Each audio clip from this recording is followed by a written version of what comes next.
right. It is Friday of the first week of the campaign. That means Curse of Politics. How are you, everybody? Jenny, you're back. I am. Sorry for missing yesterday, guys. Well, you were missed. I heard about it on Twitter. Too much Reid, too much Herle, no Byrne. It was a big problem. Definitely heard about it. Snooze button or AM PM? AM PM. Yeah. That gets me all the time. AM PM. Yeah. It happens once a year to me, so it's done. It's the 2021 missed alarm is done for me. There we go. So there you have it. Curse fans, Jenny will not miss another show due to that reason anyway. And Nick Taylor Vasey has apparently bailed on us. After only 4 days, Nick has decided that whatever he's yesterday in. Yesterday broke him. No, Jenny. He was like, piss on this. I'm not coming back. I was going to say, was it the hookers and blow from the Delta that like 2 nights before? Caught up to him. Took 1 day. He's got a little AM PM problem now. Politico did send us Zian Lum to take us through the news. And Zian is just back from a trip out west where she was in Vancouver and Edmonton reporting for Politico on what's happening out there. Zian, what did you hear out west?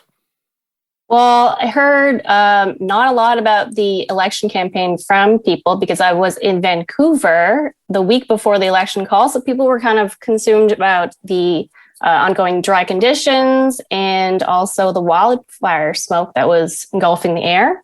When I went to Edmonton, that was after the election call, and I followed the Liberal campaign in Edmonton Centre to go door knocking, where they took me to a neighborhood that had nice detached houses, and despite the drought conditions, there were nice landscaped gardens as well.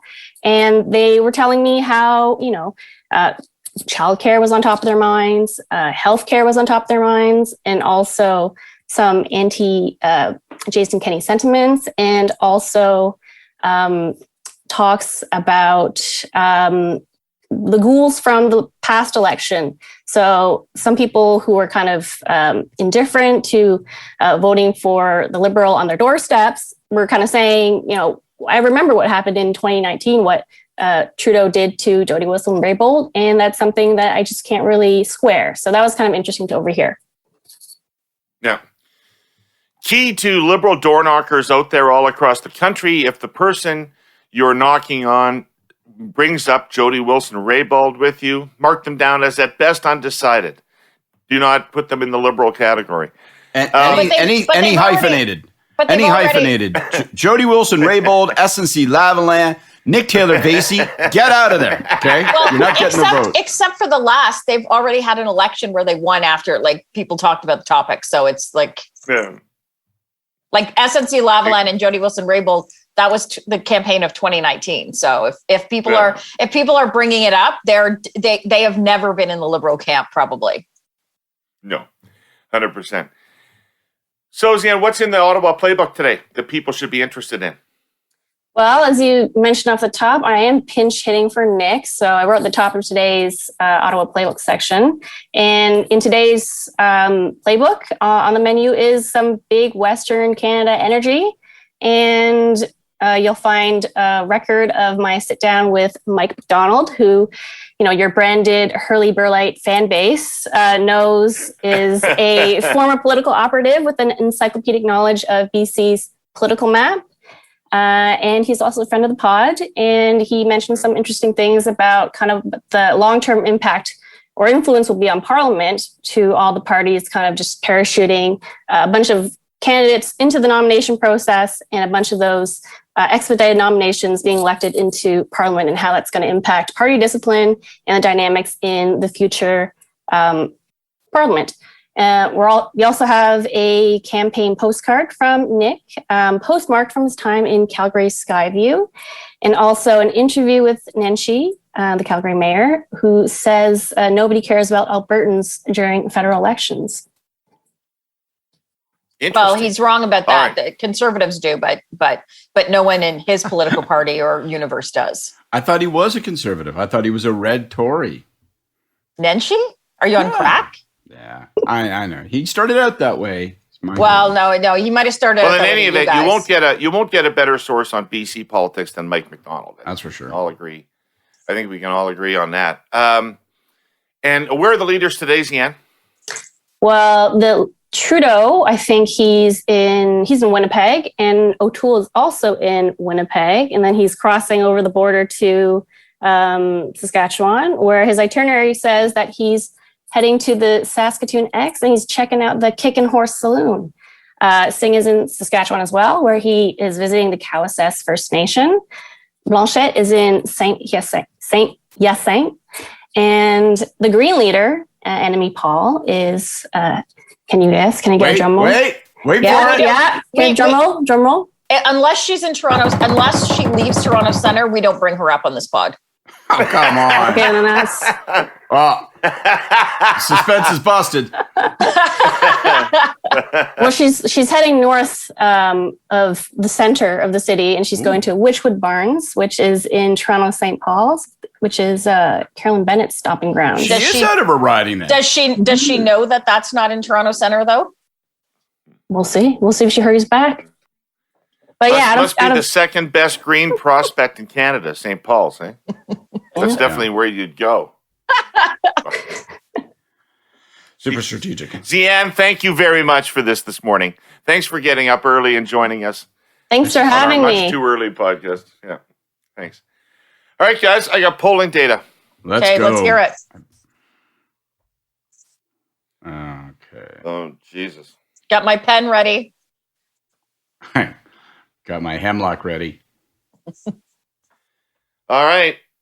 Liberal Party, 32.5. Jesus.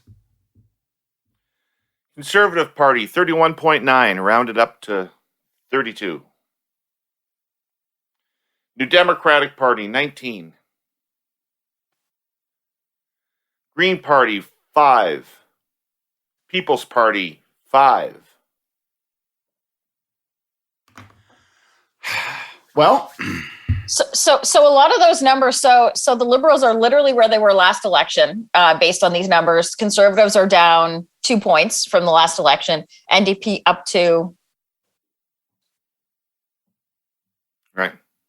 Yeah, but look at where we were when all three of us were blasting into the microphone and screaming that they should be calling an election right away. Oh. I mean, they've drifted 6, 7, 8 points down, and obviously nothing about the first few days of the campaign has captivated people. Just the opposite. It's caused them to leak like a busted bicycle tire. And, You're 100% right, Scott. They should have listened to us. We were right about a month and a half ago.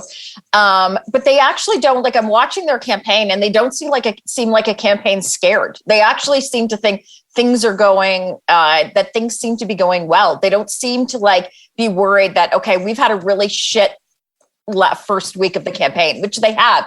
And it's not like disastrous. Like, it's not like, it's not a disaster. Like, we've all been part of disastrous weeks where nothing you can do is good. But this was not a good week. They cannot get their sea legs. They actually were running better campaigns in 2019, when after it came out that Trudeau wore blackface more times than he could remember wearing it.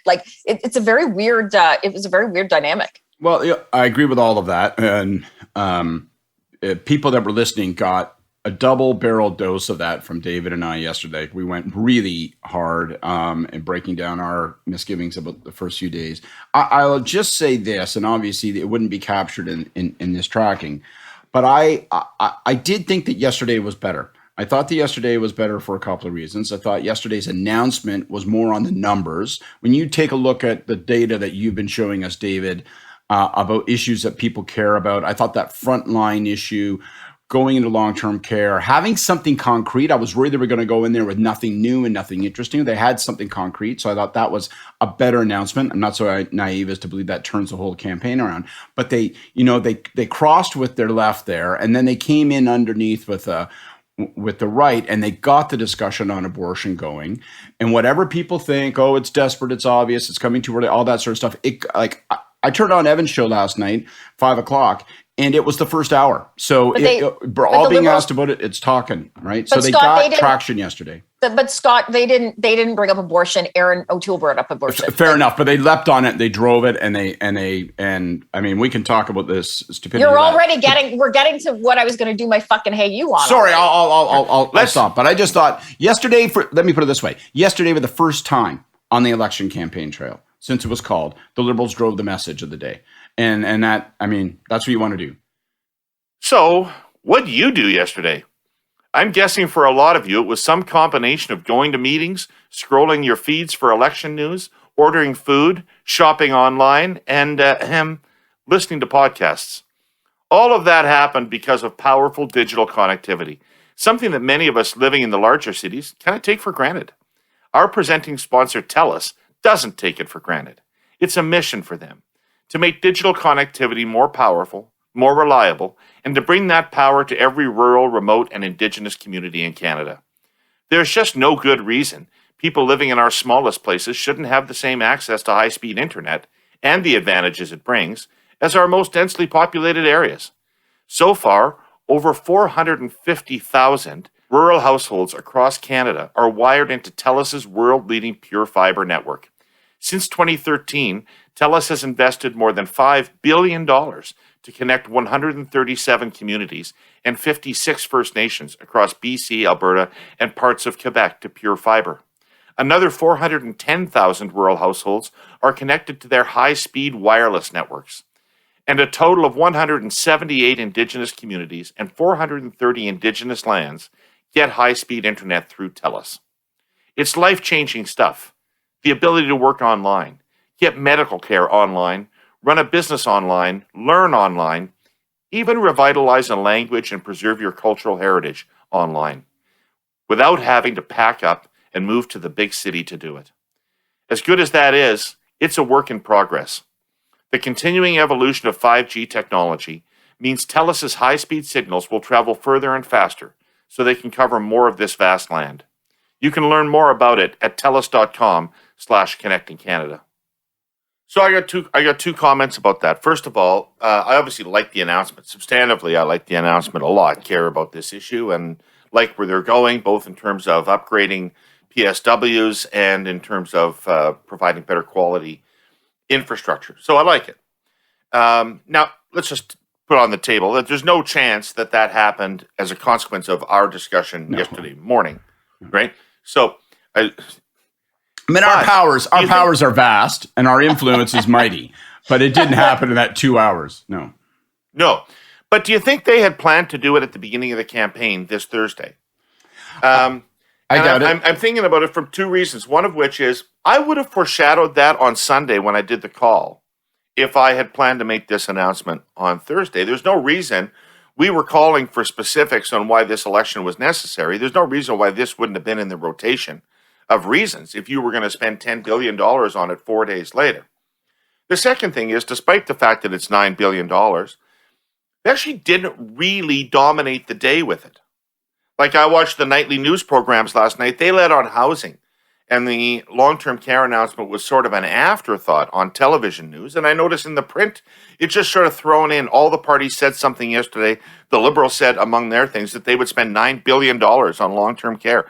Like, how do you, like, to drop an announcement like that and not have it stand out is something. Well, I want to hear what Jenni says. I'll just be really quick. One, I agree with you. I think they made that announcement on the fly. It was an off-book announcement. It wasn't something that was in the budget. So, we were talking yesterday, the need to actually say, let's have a meeting. Let's talk about what we need and then build that thing. It felt to me like that meeting must have happened 2.5 days ago. The second thing is today, we heard from Zian that Trudeau's going to be in Winnipeg, and he's going to be talking about an announcement of how to return to work and school safely. Again, my guess is that that's an announcement that has been invented in the last few days, and I think that makes sense because they're on the issue that's going to be on people's minds. So yesterday was a good announcement. My guess was that was improvised, but as you say, maybe didn't didn't register with the news as much. Today's one that I think probably will, if they execute well, register with the news because it's where the news is at in terms of return to school, return to work. Yeah, but I see evidence that they're making a change. That's all I'm saying. But he hasn't. Yeah, but that doesn't necessarily mean a good thing. That actually looks like panic. So, but and also, I'd rather panic than watch the world slide past you. Yeah, but the federal government has had nothing to do with the day-to-day activities in school and long-term care in anything in the last 18 months. It's all been the premiers, and actually Canadians know that because they have been watching what has happened. So if they're if you've got a party now that is going off of their playbook 5 days, 6 days into the campaign, that is a campaign that's panicking. Like we've all gone off of our playbook, but not this fucking early in a campaign.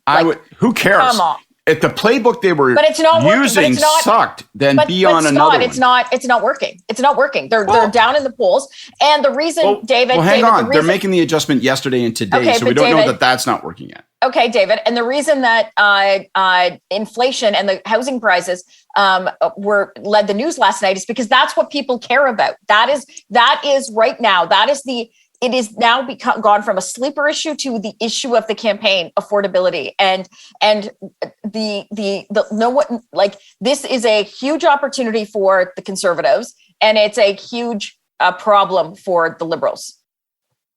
Well, I know that I'm sure that 17 people joined me last night in watching the CTV and CBC newscasts. It would have been 16 because I was one of them. So. Yeah, okay, there you go. Because the first 4 to 5 minutes are Afghanistan. And I know that nobody in Canada cares about what's going on in Afghanistan. So everybody would have turned off the news well before they got to the election coverage. But, we've done nothing but laugh at the Conservatives on this show for weeks now. And yet here they are tied. Are they doing something right? Well, I think if Aaron sticks on issues like affordability, like we just said, and inflation, I think that they have a real chance. I don't think we've laughed at the cover of Aaron's platform, but in terms some of us have clutched it to their chest and rocked back wantingly. But sure, say laugh. But we haven't laughed. Like they haven't laughed. Like to be fair, from the 2019 campaign, Andrew Scheer polled higher in all throughout the entire campaign than what Aaron is at. Aaron is at now. The reason that we're focused on it now is because Trudeau was so far ahead in the months leading up to the election. In the 2019 campaign, it was essentially tied, and in some cases, Andrew was higher than what the Liberals are. So it just seems more of a shocking development this election because if we were having this conversation to the point we all like to make. In the early to mid part of July, the Liberals would be up probably about 8 to 9 points. So a couple of things. Well, I think from a standing start of tied, that O'Toole is a much stronger competitor than Scheer. I think he's a vastly more talented political athlete than Scheer, and so I would expect that he's going to perform better over the next 4 weeks than Scheer did on his campaign. So the Liberals have to. No, they're facing a tougher opponent this time, in my view. And the fact that he's not now coming from 10 points down makes it interesting. I agree with all that. I think a couple things. One, I don't think that the fact that they're tied in the polls statistically necessarily as a consequence of anything they've specifically done. But they for sure haven't done things that got in their way in a big way. And I think they have set themselves up pretty doggedly day in, day out since the campaign started to make the affordability argument that Jenni mentioned. Which is one of the reasons that I liked the abortion play yesterday was that stole some of the focus off of O'Toole's housing announcement. Because that housing announcement, by the way, was a pretty substantive housing announcement. It wasn't a bullshit policy announcement. There's some, if you read their section, their platform, maybe things you agree or disagree with, but it's not unthought out. But I think they put themselves in a good position. So I don't think they've authored this leveling of the polls, but I think they put themselves in a strong position to take advantage of it. I agree with you that he's a better athlete. But I want to come back to it. I think that because I disagree strongly with something Jenni said, and I think it's really consequential in terms of the strategy for the rest of the campaign. I think the Liberals have every place federally to talk about talk about the pandemic, talk about the recovery, talk about managing schools, and they've transferred squillions of dollars. They've supported everybody through the CERB and other instruments in rental. And I just think that was the foundation of the support that they had that we watched wither away. And I think getting back to that discussion is smart politics for them. I think it remains a pronounced concern on the part of Canadians. And I think it's going to increase as a concern as the Delta takes hold and people go back to schools. I think it's a smart announcement.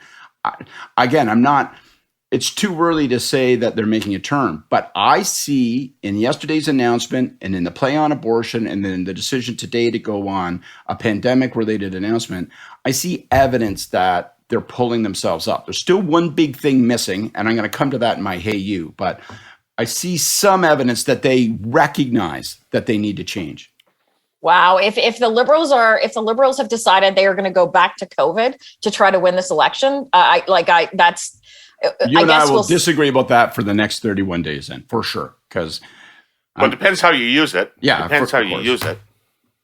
I mean, because Ontario is different than every other province. Every other province has moved on other than us. Can't move on if the Delta moves in.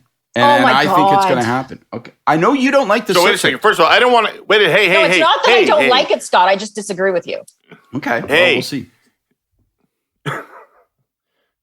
What I wanted to say is about this Section 9192, federal government doesn't have any role talking about things. You know, if you're sitting talking to Canadians, as I will be again this Saturday on the focus group, you ask them, what are you interested in about politics? They go, housing, healthcare, education. You say, well, those are all provincial jurisdictions. What else are you interested in about politics? They go, well, nothing. Would you please send somebody who can talk to me about those things? So if you're not talking about those things, I don't think you're really talking about things that people are very interested in. And one of the things I was thinking about last night when I watched the coverage of the Liberal announcement is the narrative about the election issue affordability? And do you need to get into that narrative in order to get traction? Or can you take things like long-term care and build an alternative narrative around them that will have its own traction in terms of the campaign? Because I think that one of the reasons the media didn't cover long-term care is they'd already decided that they were covering affordability and they didn't really know where to jam it in. My view is it can't be a choice. My view is affordability is top of mind. And, I argued yesterday, the Liberals need a strong housing announcement. They need to get into the swim of those things. But I think they have to frame it in the context of an overall post-pandemic world. And that's got two tracks to it. One is the economic element, and the other is the keeping people safe element, which I think maybe they're going to touch on today. And I think the keeping safe element and the pandemic element, the vaccine mandatory vaccines, I think that element's going to increase in its currency as the campaign goes on. But you can't be, I'm not interested in monetary policy throughout the rest of this campaign, or it will go badly for you. You got to do both things. The Liberals just haven't made that pitch that this is why the election's happening and why he needs a strong support from Canadians. Because it's disingenuous. They fucked up the first day. They thought they were getting a win on mandatory vaccines, and they've changed their position like 3 times on it. What do you think about the look of the NDP campaign so far, Jenny? I think Singh's campaign actually looks pretty good. I don't think it's gonna matter because I think you guys will scare progressive voters back into your camp sometime in the next 3.5 weeks. But I think his campaign, I think he's been the only campaign of kind of the big three that has almost had a gaffe-free or hasn't stepped in it, stepped on their message since the election started. And it has a happier warrior look to it, doesn't it? Yes. Yeah. I like him. I like the look. Whenever I see him on television, they're deliberately, they're putting him with people, notwithstanding the pandemic. They're finding a way, keeping people masked, a little bit distanced, but he's still interacting with human beings. He looks happy as hell. He looks like, he does look like a happy warrior. I don't know if any of that translates. I don't know if that wins him swing seats. But if you turn the sound off, his is the most watchable section of the news. Yeah, I agree. And you're talking about like social distancing and like small campaigns, Scott. If you remember a month and a half ago, you were arguing with me about rallies. I know, because I believe that we have to have them and we need them. And I think that first night of Trudeau at the ice cream parlor, that was the only good event he's had, like in terms of a physical event. Although I like them drinking beer because, it's kind of my swing spot.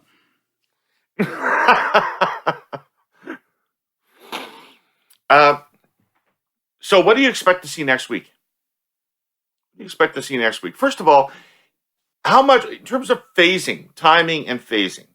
So I've always thought the first week was really important. And, sometimes I fucked it up, sometimes I didn't, but I always thought the first week was important. Then you get into, if nobody's paying attention, although it's hard to claim nobody's paying attention because people are changing their minds according to the polling data. But if you're not going to get a lot of media attention right now because it's summer and because it's Afghanistan is going on, and if it's a little bit hard to get traction for the campaign, are you treading water, or do you see week 2 as a really important positioning messaging week as well, Jenni?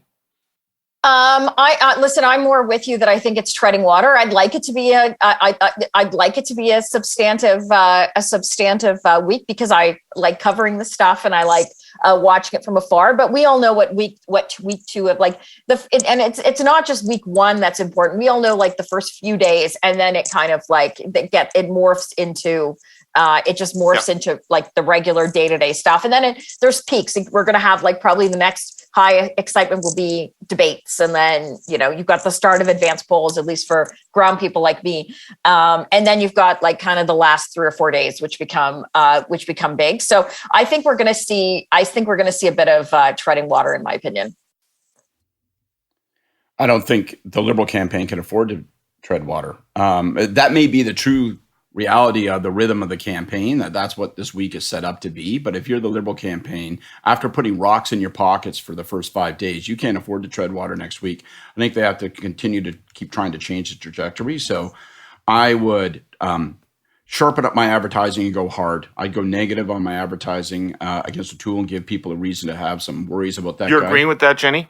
Yeah, I am. You're nodding your head. I am agreeing 100% with Scott on the negative advertising. That'd be my principal intervention. Go hard on him, and because I don't see a lot of conservative growth yet, but I would make sure that we stall it first and start to say, this guy you don't know who suddenly you might be open to considering, here's why you shouldn't consider him. So I would do that. The Liberals made a huge mistake last election by not going negative on Scheer. They went after him at the start. They went after him on the start, but that was. But there was no unearned media on that. Like if I'm them, I'm not making the mistake I did last time. I'm doing what you guys used to do to us in 2004 and in 2006. I'm going heavily. I'm going to go heavily negative in terms of advertising. Your question forces me to abandon my hey you. So I'll just have to be repetitive when it comes to it. Because the second thing I would do if I were the Liberal campaign, David, is they're probably having a down day Sunday, so I guess Monday. But if they weren't having a down day Sunday, I might cancel my down day Sunday to try to show media that I'm doing something unusual and important. And I would have a speech. It doesn't have to be 2.5 hours, but I think they have to have a lance the Boyle moment as soon as possible. And the Boyle that needs to be lanced is why I need a majority and why I've called this election. I'm not sure I'd speak about it in terms of give me a majority. I think that's too assuming and will get you into trouble.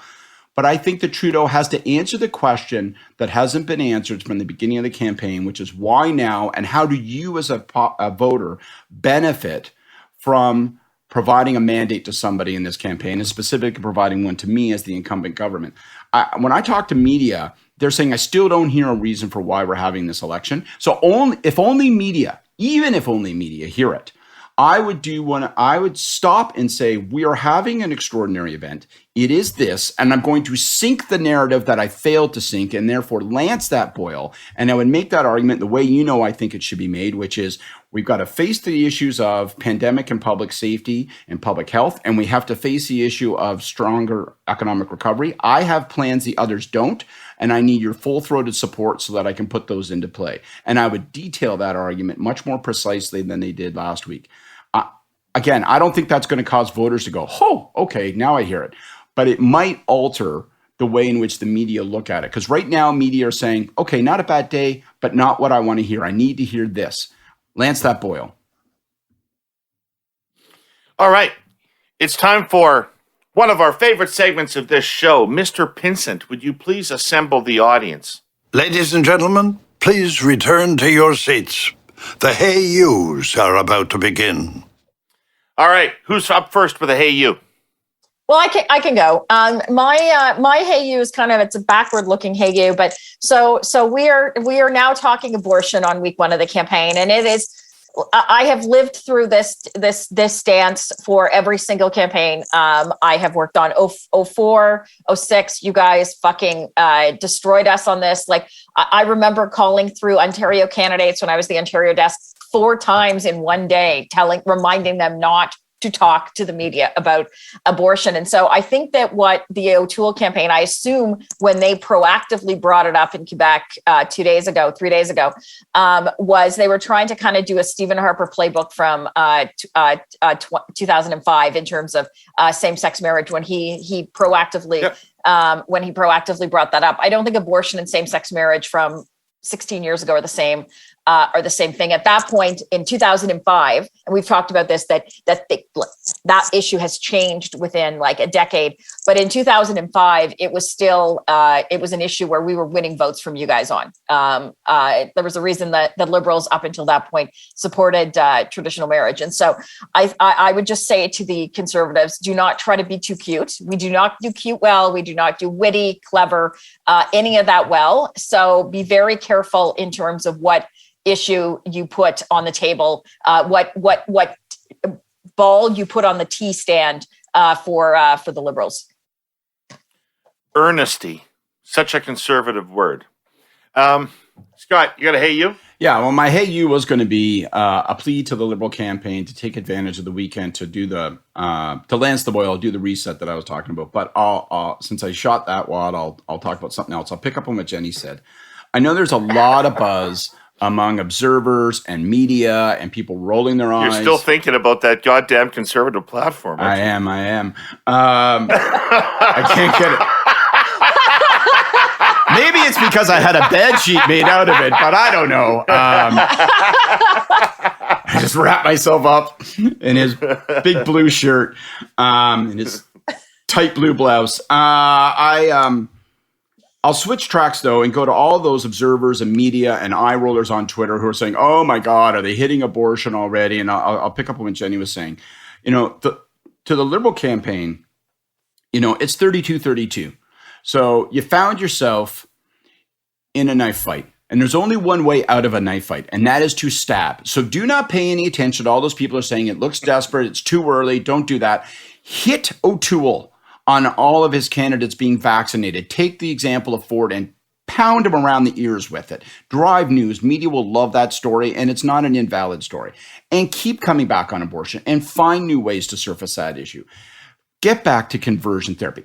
As you are resetting your positive reason for calling this election, make certain that you are going to the body on these guys, and don't for 1 second blink or step back or apologize or blush because media and others are saying, oh, I can't believe they're so desperate now. Of course it looks desperate.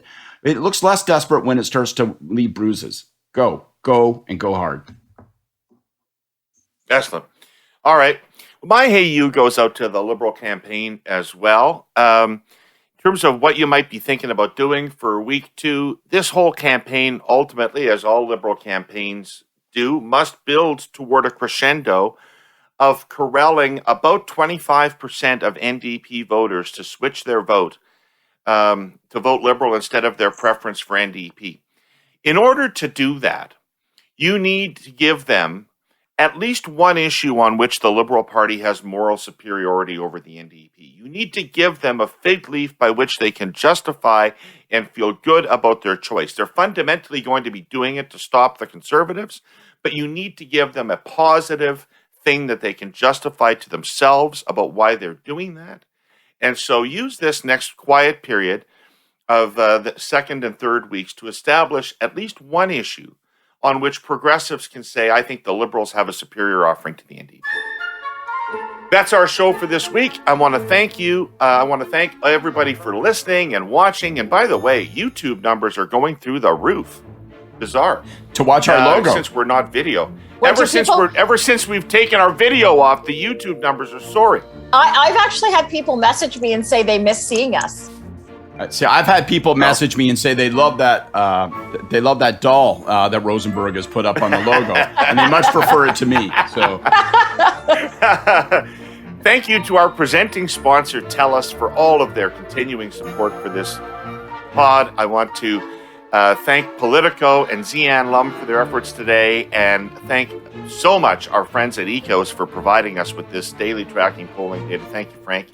And we will be back on Monday morning to recap the weekend for you and get you started on week 2. So we'll see you on Monday morning, back with Curse of Politics. Have a great weekend.